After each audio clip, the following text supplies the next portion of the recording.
Hello friends, आइए शुरू करते हैं दृष्टि डिवीजन सामान्य ज्ञान के बुक का लेक्चर नंबर 2।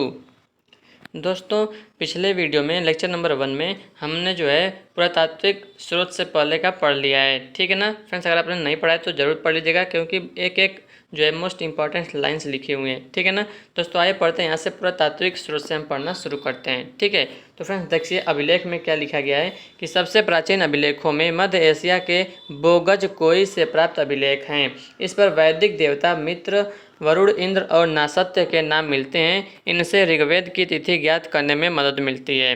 भारत में सबसे प्राचीन अभिलेख अशोक के हैं, जो लगभग 300 ईसा पूर्व के हैं। ठीक है ना दोस्तों, अब देखिए अभिलेख देखेंगे और शासक देखेंगे और विषय देखेंगे। ठीक है ना, तो फ्रेंड्स पहला है हाथी गुम्फा अभिलेख, जो कि है किसके शासन काल में? खारवेल के। ठीक है ना, विषय क्या है? कलिंग के चेदी शासक खारवेल के शासन की घटनाओं का क्रमबद्ध विवरण मिलता है। ठीक है ना दोस्तों, नेक्स्ट है जूनागढ़ अभिलेख, जिसे हम गिरनार अभिलेख के नाम से भी जानते हैं। तो किस शासक के शासनकाल में दोस्तों? रुद्रदामन। ठीक है ना, और फ्रेंड्स विषय क्या है? इसमें रुद्रदामन की विजयों, व्यक्तित्व एवं कृतित्व का विवरण प्राप्त होता है। ठीक है दोस्तों, उसके बाद है नासिक अभिलेख। ठीक है ना, तो ये गौतमी बलश्री। दोस्तों विषय क्या है? सातवाहन कालीन घटनाओं का विवरण, गौतमी पुत्र सातकर्णी से संबंधित है। ठीक, उसके बाद प्रयाग स्तंभ लेख, शासक दोस्तों समुद्रगुप्त, और विषय इसकी विजय एवं नीतियों का पूरा विवरण। नेक्स्ट है ऐहोल अभिलेख, पुलकेशिन द्वितीय, हर्ष एवं पुलकेशिन द्वितीय के युद्ध का विवरण। ठीक है ना दोस्तों, उसके बाद है भीतरी स्तंभ अभिलेख, तो शासक है स्कंदगुप्त, और इसके जीवन की अनेक महत्वपूर्ण घटनाओं का विवरण, हुड़ आक्रमण भी इसमें लिखा गया है भीतरी स्तंभ लेख में। ठीक है, नेक्स्ट दोस्तों मंदसौर अभिलेख, दोस्तों इसमें शासक कौन थे? मालवा नरेश यशोधर्मन, और दोस्तों विषय है सैनिक उपलब्धियों का वर्णन। ठीक है ना, तो इस अभिलेख में क्या मिलता है? सैनिक उपलब्धियों का वर्णन मिलता है। ठीक है, अब आइए आगे बढ़ते हैं। दोस्तों मोस्ट इम्पॉर्टेंट है, यहाँ पर देख सकते हैं ये लिखा गया है नोट में कि अभिलेखों के अध्ययन को हम एपिग्राफी कहते हैं। ठीक है ना फ्रेंड्स, ये जीके यानी कि ये जो है रीजनिंग में पूछ सकता है। ठीक है ना, यानी कि मतलब जीके जैसे पूछेगा कि एपिग्राफी क्या होता है। ठीक है ना, अभिलेखों के अध्ययन को याद रखिएगा। दोस्तों सिक्के, ये सिक्के के बारे में देखते हैं। प्राचीनतम सिक्कों को आहत सिक्के कहा जाता है। आहत सिक्के या पंचमार्क सिक्के ईसा पूर्व 5वीं सदी के हैं। ठप्पा मारकर बनाए जाने के कारण ही भारतीय भाषाओं में इन्हें आहत मुद्रा कहते हैं। पंचमार्क या आहत सिक्कों पर पेड़, मछली, सांड, हाथी और चक्र आदि के चिन्ह बने होते थे। भारत के पश्चिमोत्तर भाग में लेखयुक्त सिक्के सर्वप्रथम यवन शासकों ने जारी किए थे। ठीक है, उसके बाद फ्रेंड्स क्या है? सिक्कों के अध्ययन को क्या कहते हैं? न्यूमिज्मेटिक्स कहा जाता है, न्यूमिज्मेटिक्स। ठीक है फ्रेंड्स, आइए नेक्स्ट देखते हैं। लेखन प्रणाली के आधार पर इतिहास को प्रागैतिहासिक काल, आद्य ऐतिहासिक काल तथा ऐतिहासिक काल में बांटकर अध्ययन किया जाता है। जिस काल का संपूर्ण अध्ययन पुरातात्विक स्रोतों पर ही निर्भर है, अर्थात जिस काल में लिपि का विकास नहीं हुआ था, उसे प्रागैतिहासिक काल कहते हैं। आद्य ऐतिहासिक काल से तात्पर्य उस कालखंड से है जिसमें लिपि तो थी किंतु अभी तक पढ़ी नहीं जा सकी, जैसे हड़प्पा काल। ठीक है, नेक्स्ट है जिस काल में लिपि का विकास हो पाया था और लेखन प्रणाली परिपक्व हो चुकी थी, उसे हम ऐतिहासिक काल कहते हैं। ठीक है दोस्तों, अब आइए देखते हैं प्रागैतिहासिक काल के बारे में।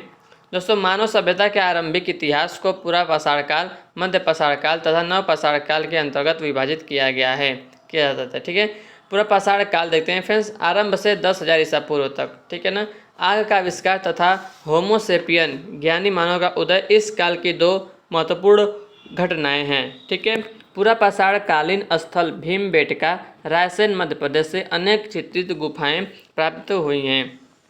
दोस्तों रॉबर्ट ब्रूसफुट ने सर्वप्रथम 1863 ईस्वी में भारत पल्लावरम में पूरा पाषाण कालीन औजार की खोज की। ठीक है ना दोस्तों, अब देखते हैं मध्य पाषाण काल, जो कि 9,000 ईसा पूर्व से 4,000 ईसा पूर्व तक था। ठीक है, मध्य पाषाण काल में पत्थरों के बहुत छोटे औजार माइक्रोलिथ उपयोग में लाए जाने लगे। अस्थियों एवं सिंग से निर्मित उपकरण भी इस काल से प्राप्त होते हैं। मध्य प्रदेश के आदमगढ़ तथा राजस्थान के बागोर नामक मध्य पाषाणिक स्थल से पशुपालन के प्राचीनतम साक्ष्य मिलते हैं। ठीक है, उसके बाद है फ्रेंड्स नेक्स्ट नव पाषाण काल, जो कि 7,000 ईसा पूर्व से 1,000 ईसा पूर्व तक था। इस काल में कृषि कार्य प्रारंभ हुआ। फसलों में सर्वप्रथम गेहूं और जौ उपजाए गए। कृषि का प्रारंभिक साक्ष्य मेहरगढ़ बलूचिस्तान, ठीक है, मेहरगढ़ बलूचिस्तान। आगे देखते हैं, मेहरगढ़ बलूचिस्तान से प्राप्त होता है। इलाहाबाद के कुल्डी हवा से चावल का प्राचीनतम साक्ष्य मिला। दोस्तों, इस युग के लोग पालिशदार पत्थर के उपकरणों और हथियारों का प्रयोग करते थे, ठीक है ना। इस काल में लोग अस्थायी रूप से बसने लगे थे, जिसका प्रमाण कश्मीर के बुर्जहोम में मिले गर्तावास से मिलता है। बुर्जहोम में मालिक के शव के साथ पालतू कुत्तों को भी दफनाए जाने का साक्ष्य मिला है। पटना के निकट चिरांद नामक नवपाषाणकालीन स्थल से हड्डी के उपकरण पाए गए हैं। दोस्तों, नेक्स्ट है पहिए का आविष्कार नवपाषाण काल की एक महत्वपूर्ण घटना थी, ठीक है। दक्षिण भारत में नवपाषाण काल की तिथि 2500 ईसा पूर्व से 1000 ईसा पूर्व निर्धारित की गई है, ठीक है। नोट क्या है, नवीनतम खोजों के आधार पर लहुरा देव संत कबीर नगर उत्तर प्रदेश भारतीय उपमहाद्वीप में प्राचीनतम कृषि साक्ष्य वाला स्थल है लहुरा देव, ठीक है। आइए फ्रेंड्स, अब देखते हैं ताम्रपाषाणिक संस्कृतियाँ। नवपाषाण युग का अंत होते होते धातुओं का इस्तेमाल शुरू हो गया था। सर्वप्रथम धातु के रूप में तांबे का प्रयोग आरंभ हुआ। जिन संस्कृतियों का उद्भव पत्थर और तांबे के उपकरणों का साथ साथ प्रयोग करने के कारण हुआ, उन्हें ताम्रपाषाणिक या कैल्कोलिथिक संस्कृति कहते हैं। ताम्रपाषाणिक संस्कृतियों में आहार संस्कृति, राजस्थान के प्रतिनिधि स्थल आहार का प्राचीन नाम ताम्बवती है। मालवा संस्कृति से संबंधित नवदा टोली से कृषि फसलों के साक्ष्य मिले हैं। इनाम गांव तथा दैमाबाद जोरवे संस्कृति से संबंधित प्रमुख स्थल हैं। दैमाबाद से भारी मात्रा में कांसे की वस्तुएं मिली हैं। चित्रित मृद भांडों का उपयोग भी सर्वप्रथम ताम्रपाषाण काल में ही हुआ था, ठीक है दोस्तों। आइए देखते हैं महापाषाणिक संस्कृतियाँ। नवपाषाण की समाप्ति के पश्चात दक्षिण भारत में महापाषाण संस्कृति का उदय हुआ। इनमें लोग मृतकों के अवशेष को सुरक्षित रखने के लिए बड़े बड़े पत्थरों का इस्तेमाल करते थे। आंध्र प्रदेश, कर्नाटक, तमिलनाडु और केरल के विभिन्न पुरास्थलों से इस प्रकार की समाधियाँ मिलती हैं।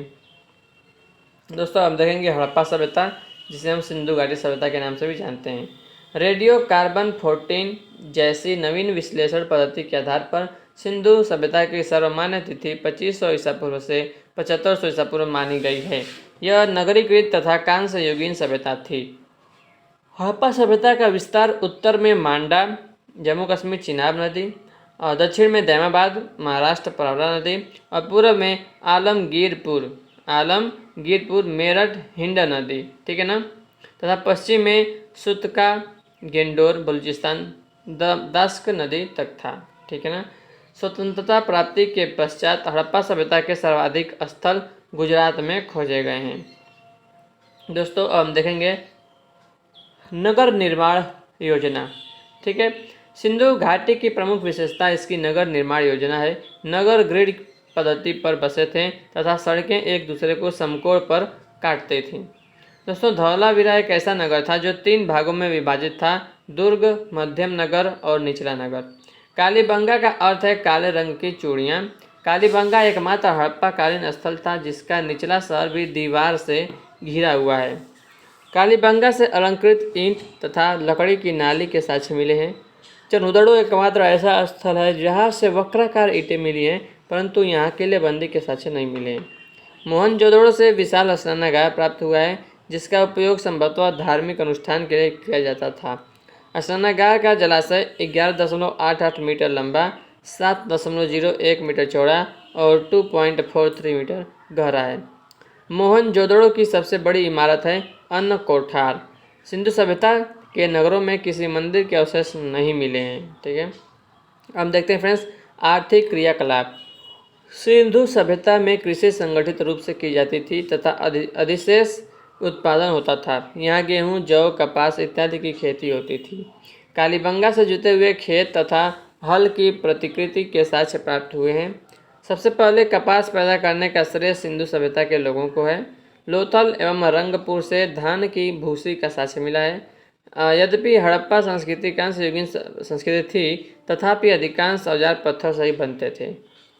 हड़प्पाई दोस्तों, हड़प्पाई लोग गाय, भैंस, बकरी, बैल, भेड़ इत्यादि पशु पालते थे। कुबड़ वाला षण जो है विशेष महत्व का था। सिंधु सभ्यता अश्व केंद्रित नहीं थी, हालांकि सूर्यकोटदा से घोड़े का अवशेष प्राप्त हुआ है। लोथल से एक गोदीवाड़ा प्राप्त हुआ है। चनहुदड़ो और लोथल में मनका बनाने का कारखाना था। और फ्रेंड्स, सिंधु सभ्यता में लेन देन के लिए वस्तु विनिमय प्रणाली प्रचलित थी। हड़प्पावासी माप तौल के लिए 16 या उसके आवर्तकों को व्यवहार में लाते थे। ठीक है फ्रेंड्स, आगे देखते हैं। मेसोपोटामिया से सम्राट सारगोन के अभिलेख से हड़प्पाई व्यापार के प्रमाण मिलते हैं। इसमें कहा गया है कि दिलमन, बहरीन, मकन, मकरान तथा मेलुहा हड़प्पा के व्यापारी हमारे यहाँ जहाज लाते हैं। दोस्तों, अब देखिए, हड़प्पा काल में आयातित प्रमुख वस्तुएं, आयातित, ठीक है, तो वस्तु देखिए और प्राप्ति स्थल, ठीक है फ्रेंड्स। तो सोना से प्राप्ति स्थल है कर्नाटक, अफगानिस्तान, ईरान। चांदी ईरान, अफगानिस्तान।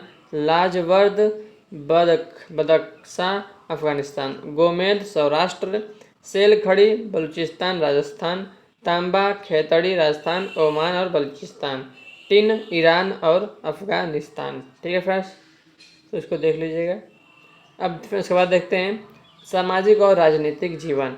हड़प्पाई समाज मातृसत्तात्मक प्रतीत होता है। हड़प्पाई राजनीतिक स्वरूप का कोई स्पष्ट ज्ञान हमें नहीं है। संभवतः वणिक समुदाय शासन चलाते थे। मृतकों के संदर्भ में पूर्ण समाधिकरण, आंशिक समाधिकरण तथा दाह संस्कार तीनों प्रचलित थे। हड़प्पा से R37 का विस्तार मिला है। लोथल तथा कालीबंगा से युग्मित समाधान प्राप्त हुए हैं, जिनसे सती प्रथा के प्रचलन का आभास मिलता है। अब धार्मिक मान्यताएं देख लेते हैं फ्रेंड्स। एक हड़प्पाई मूर्तिका में स्त्री के गर्भ से पौधे को निकलते हुए दिखाया गया है। यह इस बात का प्रमाण है कि हड़प्पाई लोग धरती को उर्वरता की देवी समझते थे। सिंधु सभ्यता में वृक्ष पूजा तथा पशु पूजा का भी प्रचलन था। स्वास्तिक चिन्ह संभवतः हड़प्पा सभ्यता की देन है। मोहनजोदड़ो से प्राप्त एक मुहर में चित्रित देवता को पशुपति शिव बताया गया है। उनके चारों ओर हाथी, गेंडा, व्याघ्र और भैंसा विराजमान है। लोथल और कालीबंगा से अग्नि वेदिकाएँ प्राप्त हुई हैं। ठीक है फ्रेंड्स, अब देख लेते हैं लिपि, मुहर तथा मृण मूर्तियाँ। हड़प्पाई लिपि चित्रात्मक है। यह लिपि दाईं से बाईं ओर की लिखी जाती थी। जब अभिलेख एक से अधिक पंक्ति का होता था तो पहली पंक्ति दाईं से बाईं ओर तथा दूसरी पंक्ति बाईं से दाईं तरफ लिखी जाती थी। इसे बूस्ट्रोफेडन शैली कहा जाता है। मुहरें मुख्यतः वर्गाकार थीं और सेल खड़ी की बनी होती थी। मुहरों में सर्वाधिक संख्या में एक श्रृंगी पशु का जो है कि आकृति मिलती है। मोहनजोदड़ो से एक कांस्य निर्मित नर्तकी की मूर्ति मिली है। सिंधु प्रदेश से भारी संख्या में आग में पकी मिट्टी की मूर्तिकाएं टेराकोटा प्राप्त हुई हैं। ठीक है, तो फ्रेंड्स अब देख सकते हैं, अब यहाँ पे एक पॉइंट बचा है। इन मूर्तिकाओं में सर्वाधिक संख्या में पशु आकृतियाँ प्राप्त हुई हैं तथा पशु आकृतियों में कुबड़ वाले षण की संख्या सर्वाधिक है। मानव मूर्तिकाओं में सर्वाधिक संख्या स्त्री मूर्तिकाओं की है। ठीक है दोस्तों, तो ये जो है फ्रेंड्स देख सकते हैं, ये जो दिया गया है धौलावीरा, बनावली, सुतका, गेंडोर। तो फ्रेंड्स ये जो देख सकते हैं कि मतलब यानी कि किसकी खोज जो है, किसका खोज किसने किया है, तो यहाँ ये देख ही लेते हैं। ठीक है, आप ऐसे पढ़ लीजिएगा। ठीक है, तो थोड़ा सा मोबाइल को तिरछा करके देख लीजिएगा। ठीक है फ्रेंड, देखिए धौलावीरा है। धौलावीरा है कहाँ? कच्छ जिला गुजरात में है। ठीक है, और इसी धौलावीरा खोज जो है किसने की है? जगपति जोशी ने। 1967 से 1968, उत्खनन 1989, 1991। ठीक है, R.S. बिष्ट ने जो है किया है उत्खनन। ठीक है, बनावली की फ्रेंड्स कहाँ है? फतेहाबाद जिला हरियाणा में, सरस्वती नदी किनारे। उत्खनन 1974, 1977, R.S. बिष्ट। ठीक है, बनावली। और उसके बाद सुतका गेंडोर, ये मकरान में समुद्र किनारे पाकिस्तान में है। दास का नदी किनारे। उत्खनन 1927-28 में ऑरल स्टाइन ने किया था सुतका गेंडोर। आलमगीरपुर, ये जो है मेरठ जिला में है, उत्तर प्रदेश, हिंड नदी के किनारे। ठीक है, और खोज किया था 1958 में यज्ञदत्त शर्मा। उत्खनन यज्ञदत्त शर्मा। ठीक है, लोथल अहमदाबाद में है, अहमदाबाद जिला गुजरात में है। खोज हुआ था 1954 SR राव ने, और उत्खनन जो है 1954-55 से 1962-63 SR राव ने, वही SR राव। ठीक। रोपड़ देख लीजिए, रोपड़ जिला पंजाब में है और सतलज नदी किनारे। खोज जो है बीबी लाल ने किया था 1950 में। उत्खनन करता है जगदत्त शर्मा 1953-56 में। ठीक है।